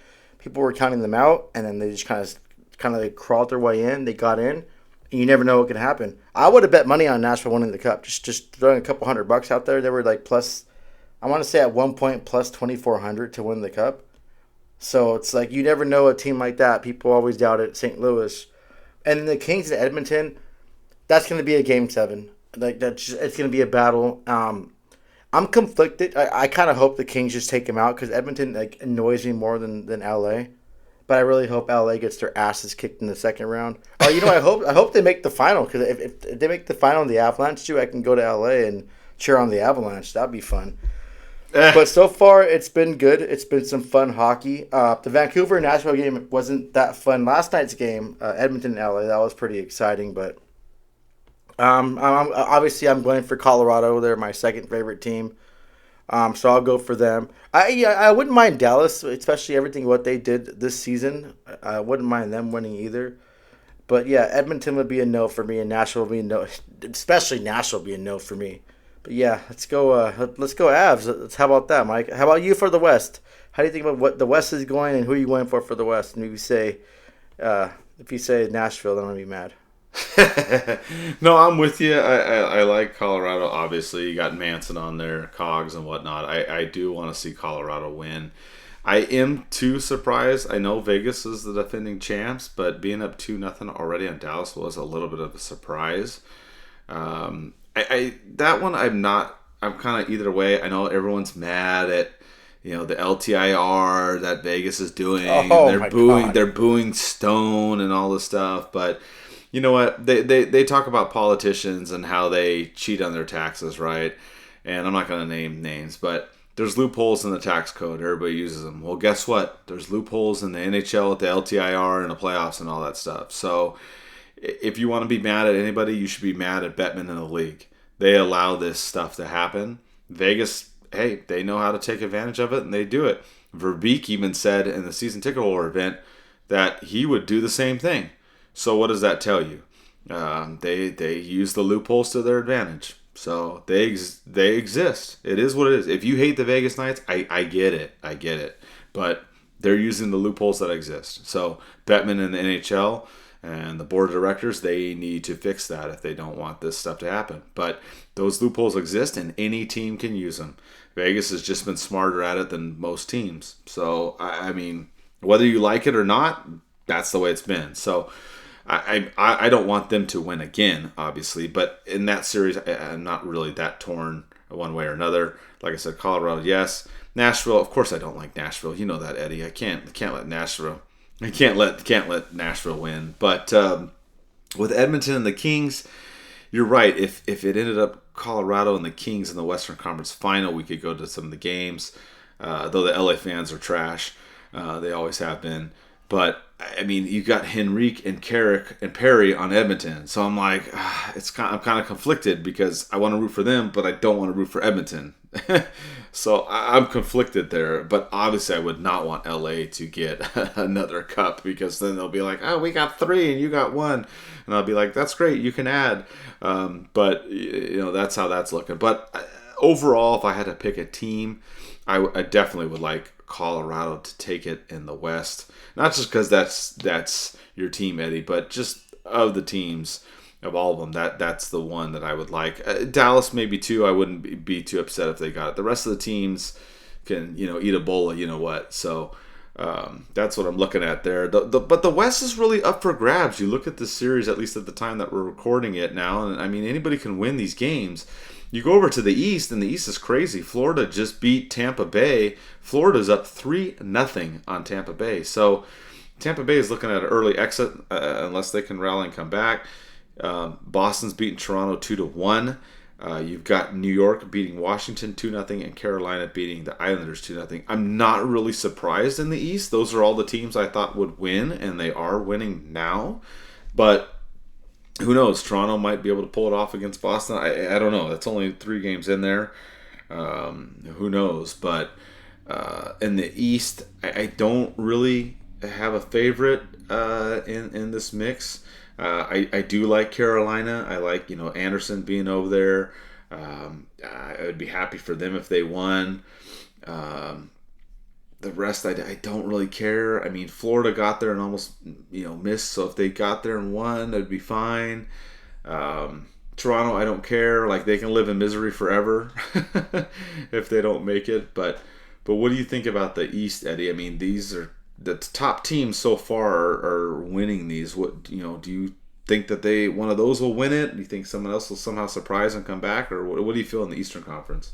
I don't know. It's been drama. It's been more dramatic in the Eastern Conference. And Mike, you could have just made me feel better and said I'm going for Colorado because of me. But no, you know what? The East has been a lot of drama. I think Tampa Bay is done. Like, it's like now you're down 3-0.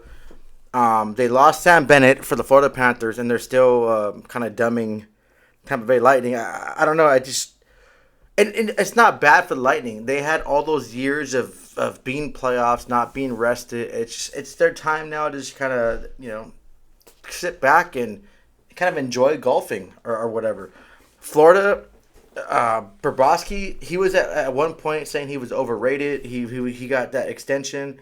That he shouldn't have got that money, and he just bounced back, and he's been kicking ass. Look at that save he made. Oh yeah, and you know what? He's so humble. He wasn't cocky about saying, "Oh yeah, I did it on purpose." He goes, "No, it's desperate." He goes, "I was in the wrong position. It was a desperate save, and he made it." I think that was, oh my god, that was amazing, especially on Dumbo too. I'm glad Dumbo didn't score, but yeah, they're up 3-0. I think they're going to sweep this series. Maybe if Tampa Bay can really get their shit together, maybe win one game. But I can't see them going and taking this series at all to a Game 7 and winning. It's impossible. They just pretty much put their head in the dirt and they're stuck there. With the Boston-Toronto series, that's been fun. That's been fun to watch. You saw Max Domi kind of lay out Swayman or bumped him. And that caused controversy, so I'm looking forward to what game, what the other game's going to hold for it. Game 4, that's going to be fun because Patrick Maroon tried to go after him and all that drama, so that's going to be a good series to watch. And what happens with Toronto, too, Mike? If Toronto can't get their shit together and can't get out of the first round and they're busted again, right? Like, what goes on after that? Like, now it's a trade. You have Nylander, you have Marner. Like, you can't keep all that talent, all the money that you have on the books. Something has to go. So maybe the Ducks can knock on their door for a trade. New York and Washington. Washington was a big surprise to get in, but I doubt Washington's going to take this at all. I think it's a given. Ovechkin had 0 shots on goal that second game, so I think New York has this easily.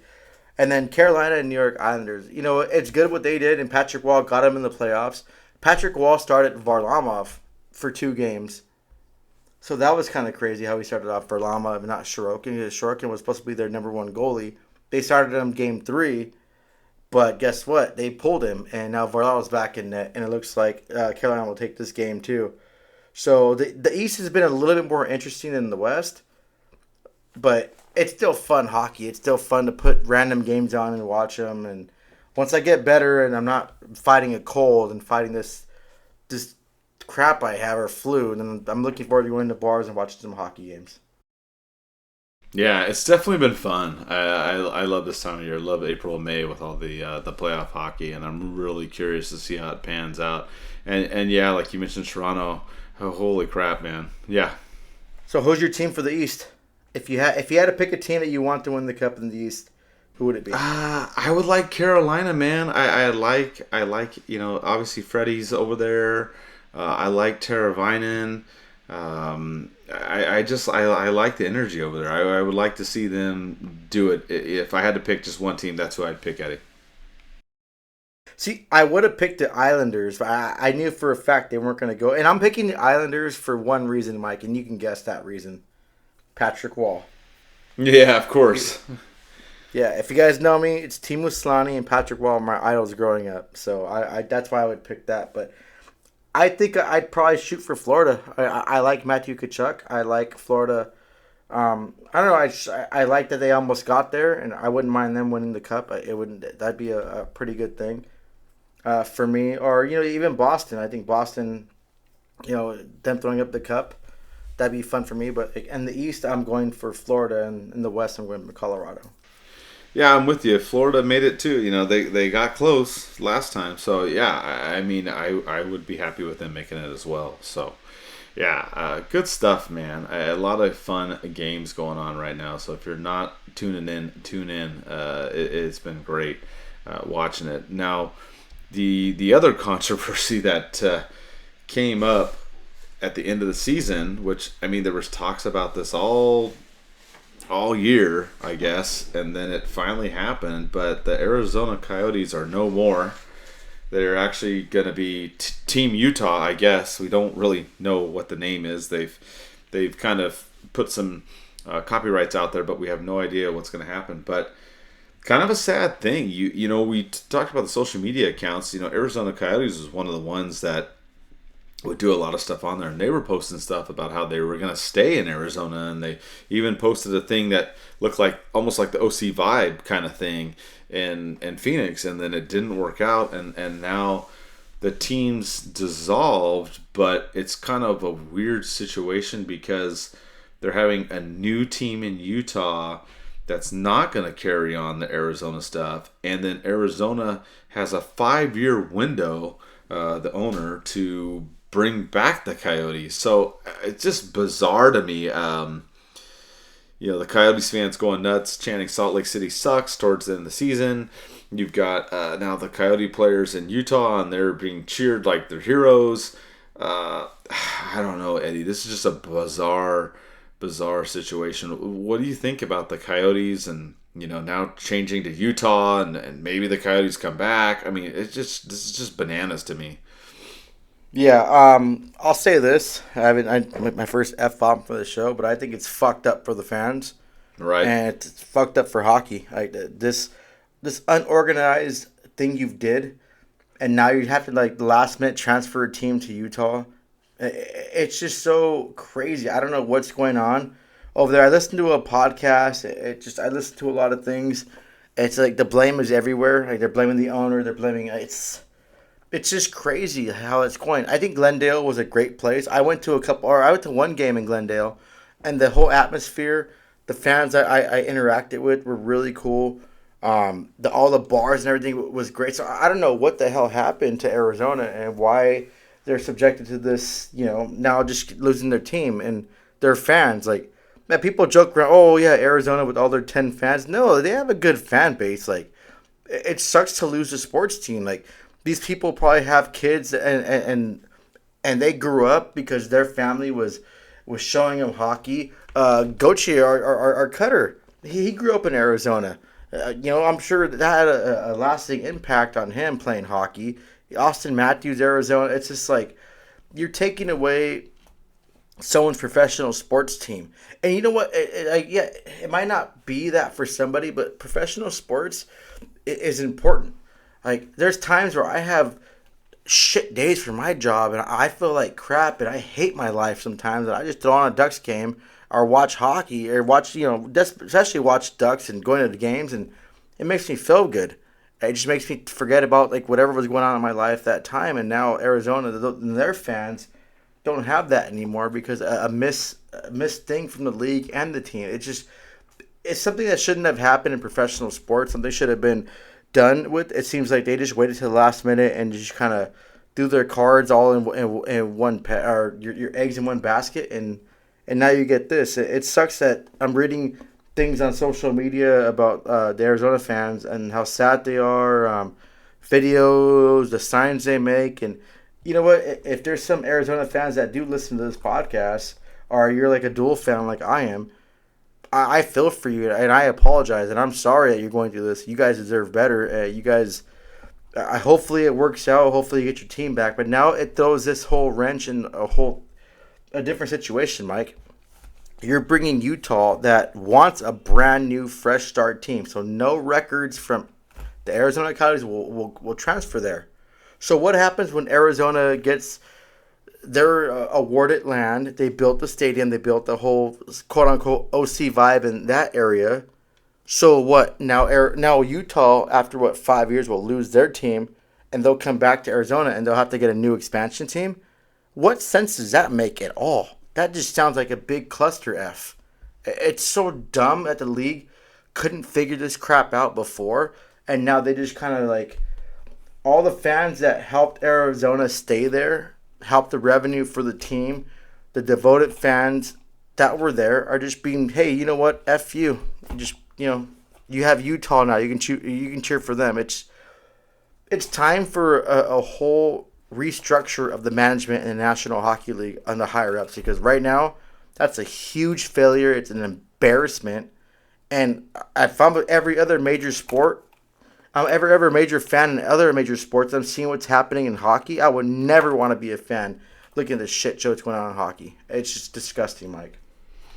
Yeah, I'm with you like 1,000% on this. It's super frustrating to see what happened. You're playing at ASU all year. You couldn't figure that out. Then there's these allegations that the Coyotes weren't paying their hotel room bills. I don't know if you saw that. That was I saw that. Yeah, that was thrown out there too. And then, you're just like, well, these guys are going to take them over and they're going to go to Utah. But, I got 5 years to figure out where I can, build an OC vibe in the Phoenix area and do that. Well, if you had that 5 years to do it, why not keep the team, figure out another place where they can play that's bigger while you get this OC vibe type place built in Arizona? To me, the whole thing is a shit show. And then the owner didn't even show up to the final game at home for them. I mean, it's embarrassing. I mean, the whole thing sucks. And yeah, for those fans, it's horrible. You have fans that stuck it out over there. I think maybe some of the fans got diluted with the Knights, right? Because, you have the Ducks and the Kings, but maybe some people in Arizona became Knights fans, right? Because, some people, they win the cup and whatnot, right? And they're on the border right there. Maybe that was part of it too, but you still, I mean, they have teams. Hello, they have a baseball team, they have a basketball team, they have a football team, they have all the professional sports teams, and now you're just like, okay, they're gonna go over there. It's not an expansion team, per se. It's weird because it's a new team, but then they don't keep the old records. It's very weird, like you talked about, Eddie. I don't get that part. I think that the owner really failed with the fans and the citizens of Arizona. I think they royally screwed this up.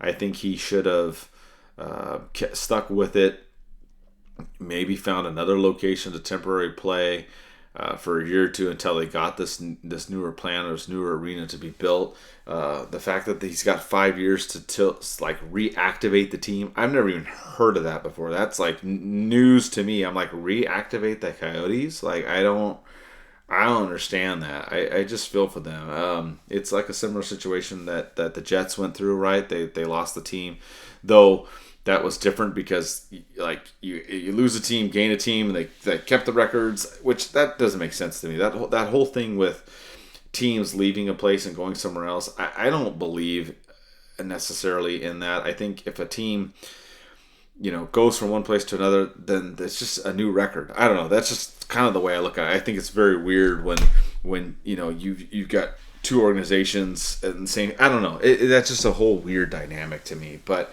the ultimate thing with this is it's what happened this last season. That was the biggest disappointment of the season, honestly, as far as the league and the way it got handled. And I mean, I'm not mad at the Utah, citizens and fans and whatever, and they're excited to get hockey. I'm all for that, but I just think the way it was handled and what happened with the Arizona franchise and their fans, they deserved much better, and I think they just got royally screwed, Eddie. Oh yeah, and you know what? And don't blame Utah at all, or don't blame. Right. His name is Ryan Smith. That's going to take over the team. He has a bunch of other, founders. I don't know how they do it. They do that, but he's the main person, and he seems like a good guy. Like he seems like he's passionate about it, and he really wants us to make it work. But the way it was handled by the league, it's terrible. It's stupid. It's dumb. And now like the whole league is trying to save face, trying to make positive posts. Like, oh, the players are there, the fans. It's like, dude, what about Arizona fans? It's not fair at all. You're ripping a team out of the heart of fans. You're ripping a players out of everything they've known, living in Arizona. You're just telling, hey, well, you're either you can go to Utah or you can go F off and be or whatever. It's not fair to everybody. And just the league, it's just, I don't know. Mike, hockey's been trending down for me. And stuff like this makes me just, it's making me shy away from this team, this league anymore. It's not the same how when I was a fan, and it just keeps getting worse. And people that can justify this, and it's sad. I know like the Arizona fans are upset, and Utah sucks chanting at the game. It just, I know they're not meaning that toward Utah. They're just upset at the league. It's a big screwed up situation for everybody. And the league could have figured this out. They could have made it work one more year at ASU and figured something out. But no, it seemed like they had this in the back of their pocket. And maybe, Mike, it just seems like a big old money play. Money talks in this league.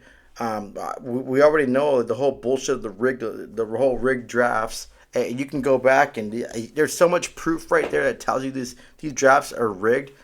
Every top generational talented player, superstar, franchise player usually gets put on bigger teams. So it's this league. I can't see this league the way they're doing unless a big change comes up with leadership. This league's surviving. Like you want to be, you want to compete with NBA and NFL, but it's like you keep catering and kind of going down and doing shady stuff behind the scenes. And right now, this whole Arizona-Utah thing is the most shadiest thing you've done ever. And hockey's not as popular over here in the States, so no one's really calling you out on it. If it was an NBA team that did this or a national football team did this, oh my God, it'd be crazy. It has so much press. It'd be going nuts. But you're getting away with this, and it's shame on you. And this only proves that the league does not give a shit about their fucking fans. And all they care about is the dollars and whoever gets all the most money. Who knows? Maybe if I win $1 trillion one day, I'll buy off the Kings and send them to buttfuck Egypt. Who knows? My bad. I exceeded my F-bombs for this show, so I apologize, guys. Yeah, no, you're right. I mean, that's one thing, at least in the United States. Baseball, basketball, and football are well above hockey. Hockey's always been like the red-headed stepchild of professional sports in the United States. Soccer's probably above hockey too, Mike. Yeah, I mean, soccer I think is number one worldwide. But just talking about like our major sports here, right? I mean, they're not even close. I forget, they have all kinds of stats on the viewership and money and all that stuff. And I mean, hockey, out of those four, not even counting soccer like you're mentioning, they're a distant fourth place. Like it's not even close. I haven't looked at it recently, but I remember looking at the monetary amount, and they're just well far off. It's just the way it is, and I don't see it changing either. They've been way down there. But you're right. You've seen these money type grab things happen. You saw all the stuff that happened with the Vegas Knights. Now you got the stuff with Utah. But I'm with you, Eddie. The way that they handle it is just not right. I hope Arizona gets a team back in the next couple of years. See what happens. But use that money to. They can use the whole league can use that money to make Arizona hockey grow. Like do something right. Like you're getting a shitload of money from Utah, a ton of money from them to transfer that team so quick too. Use part of that money to grow Arizona hockey. You have, players like our Cutter over here, players like Austin Matthews. Grow the game that way. Put that money into the community and build some more hockey rinks and get get the kids involved in hockey so at that time when they start growing up, they have a team to cheer for. That'd be the right thing to do, but you know what? They're not. Bettman should put that in his pocket, pay for his hookers he gets and whatever he does. I'm sorry. I'm just pissed off that a team, just a fan base, lost their team. Like, just think of it, Mike. If he did this to the Ducks weren't doing that well, and OC, he just took our team away and just threw them away.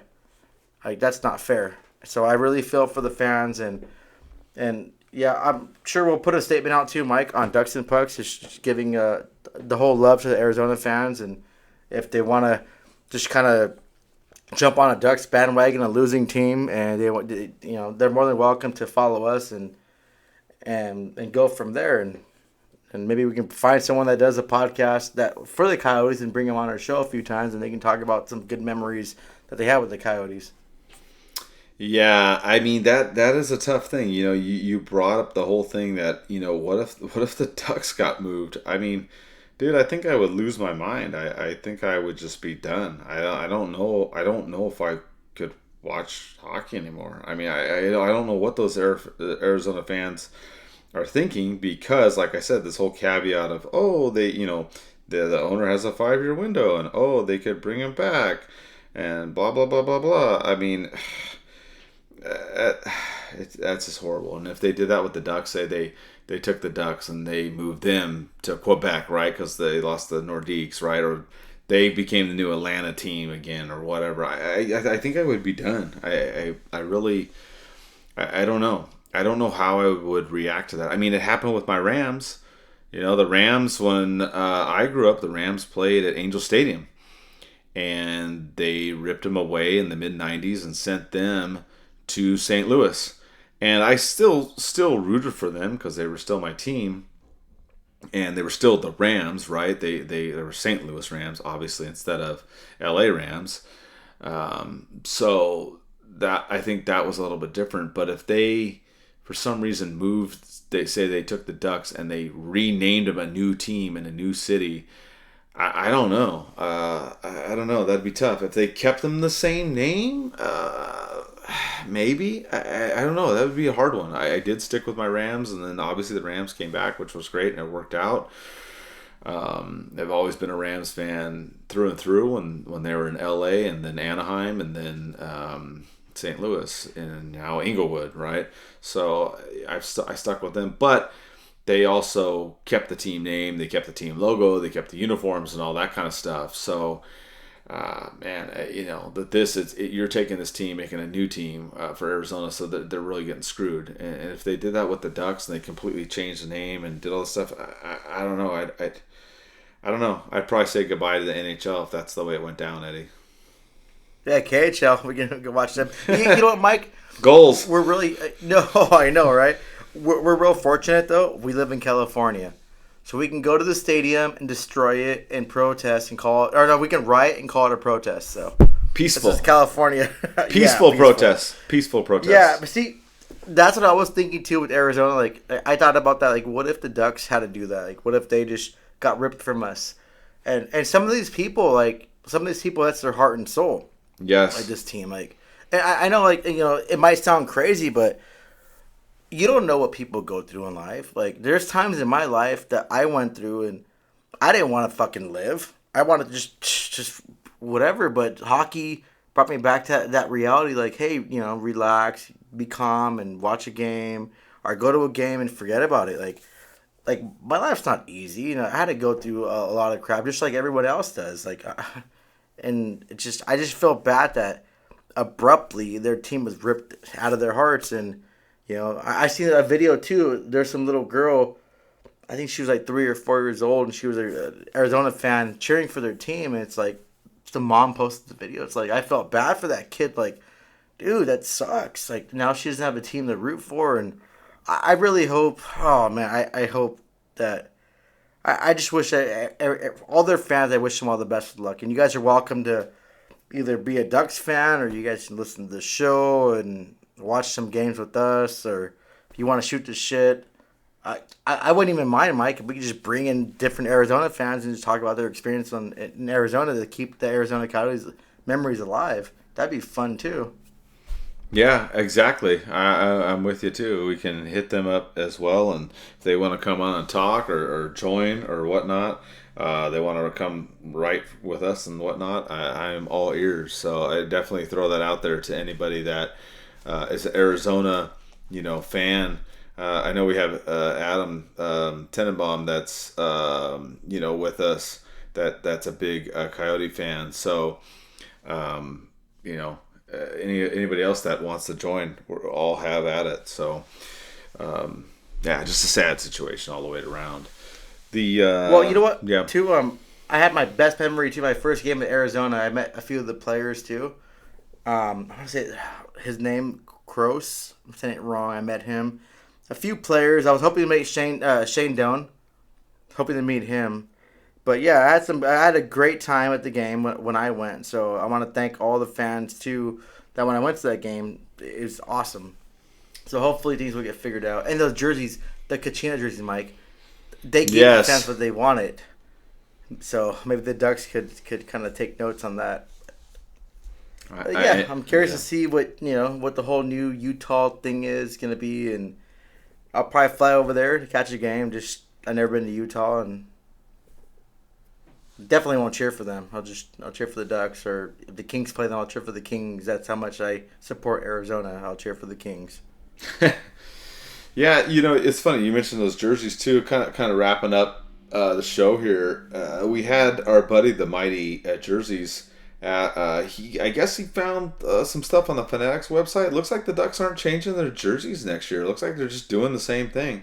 So, we had all that 30th anniversary stuff this last season, which reminds me, we have new hats, too. I haven't posted them yet. I unfortunately didn't get them till later in the season, but I have purple or eggplant or plum, whatever color you want to talk about, themed Ducks on Pucks hats that I will post soon up. But it looks like the Ducks aren't really going to change their jerseys next year. They're not going retro. They did that theme this year, so I don't know. I guess there's not going to be much on that front, Eddie, with the Ducks. They're just going to, sounds like, stay with the black and white Web D and maybe the orange Mighty Duck with the gold triangles, for the third. There just doesn't look like there's much happening as far as what's being shown on the websites. And a couple of those other jersey accounts are talking about how the Ducks aren't going to make any changes. So that's one thing you won't be able to really have to look forward to next season. Not much on the jersey front there, Eddie.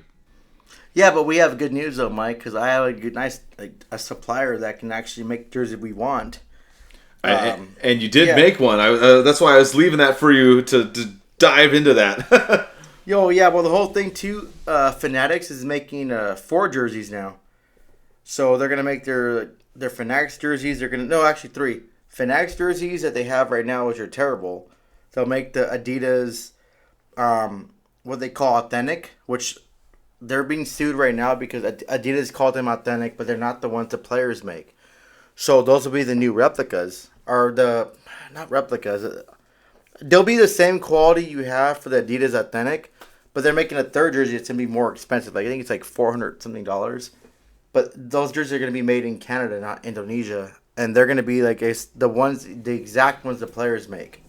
So there's not going to be a difference between the the top jerseys and the middle jerseys. It's only the Fanatics. So they're doing that, but Fanatics has a long history of screwing jerseys up. Yes. So we have to wait and see. I am not going to be spending money on the $400 jersey because I need to wait and see what they offer. But yeah, our friends at Hot Hockey, great guys over there, part of the Rose Bowl hockey thing. They made us a custom jersey that, in my mind, I like custom jerseys. You guys seen me wear numerous jerseys. I don't know. I want to represent my team in a certain way. I want to represent this podcast in a certain way and a certain style. And everything I wanted in the jersey that they made us, they made. So now I'm thinking next season, if the Ducks aren't going to give us what we want, I'm going to start making jerseys how I want them.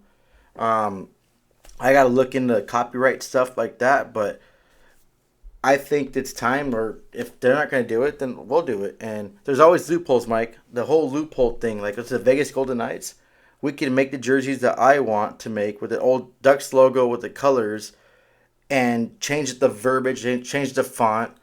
I do own my own business, so I can talk to my lawyer and see how I can do that to sell it to you guys, and we can all rock jerseys that we want. But like you said, the Ducks aren't going to change it next season, so it's kind of an odd thing to change it. But if you guys haven't followed them, it's Hot Hockey. We actually displayed the jersey. It's funny too, Mike. You went to the Ducks game for Fan Appreciation Night for them. You rocked your custom jersey. I went to the the Goals and Rain game in Ontario, and I rocked that jersey too. So yeah, I'm glad that we can. I have found a good vendor that does good jerseys, and I'll talk to them more so we can get some sponsorships, and we can maybe get a discount code for fans that want jerseys. But if you do want the jersey that you saw, let me know. I'm planning to make a few more designs. I'll post them out and see which one's popular and see which one we can get them made. And we'll definitely get you a discount code for that. So looking forward to that, and it's awesome. So Mike, thanks for letting me steal your logo for a little bit and doing what I wanted with it. Yeah, it worked out great. I wore it, like you said, to the last game, and then you wore it the same night to the Goals game, and people liked it, and I already got people interested in that. So I'm excited if we're able to do other, Mighty Ducks type themed, original stuff. Obviously we'll look into the legality stuff of it and whatnot. But yeah, they did a great job at Hot Hockey. Shout out to them. The jersey was great. Good material and everything. And we'll post more of that in the summer. If you guys want them, just hit us up and we'll do that. I've got a couple people that I'm sending some to already that were really excited and liked them. So a good thing, definitely to look forward to. The last thing, the last and best thing before we close out the show is we did have our fantasy hockey, and Eddie and I ended up in the final against each other, and it ended in a frickin' tie. I couldn't believe it. We ended up tying 6-6. Holy crap. And then the way the league was set up, Eddie had finished third overall, and I had finished fourth. So that was like the tiebreaker, I guess, is how your overall season record. So technically Eddie won, but that was very crazy. It came down to the last day. Eddie, you almost pulled it off without having to do the tiebreaker, but I can't believe that we ended up in there, because I did auto draft. I had a crappy team. I couldn't do the regular draft, and a couple weeks into it, I started getting players and doing moves and stuff, and ended up, going from almost from last to not necessarily first, but in the top 5. And you were up there, and it's just crazy. I can't believe we ended up in the final together. Then we got a freaking tie. It's so stupid. Yeah, I don't consider this a win for me at all. So I'm saying right now on the record that this is a tie. I think it's crap. Like, there's no way we can end the season like that and me call myself a champion. I'm not a champion. So I'm saying that the first and second place go to us tie, and then we have Jay Schultz that won the third place game, Jonathan. So we're gonna reach out to him and send him something. I have an extra jersey too. I can send him one of our DucksNPucks jersey. But yeah, it was a good season, Mike. It's your first season too. Yes. Yes, and you did a good job.